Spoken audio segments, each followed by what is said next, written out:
ഒരു മുഹമ്മദ് എന്ന് പറഞ്ഞൊരു കള്ളപ്രവാചകൻ ഇറങ്ങിയിട്ടുണ്ട്. അയാളുടെ മുന്നിലൊന്നും പോയി പെടരുത് എന്ന്.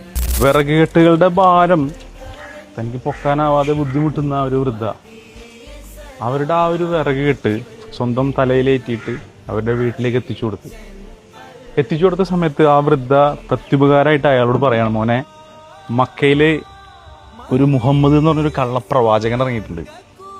അയാളുടെ മുന്നിലൊന്നും പോയി പെടരുത് എന്ന്. ഒരു ചെറുപുഞ്ചിരിയോടെ അയാൾ പറയാണ്, ഞാനാണ് ആ മുഹമ്മദ്. എല്ലാവർക്കും ഹൃദയം നിറഞ്ഞ നബിദിനാശംസകൾ. ഇന്നും കാണാം കേട്ടോ.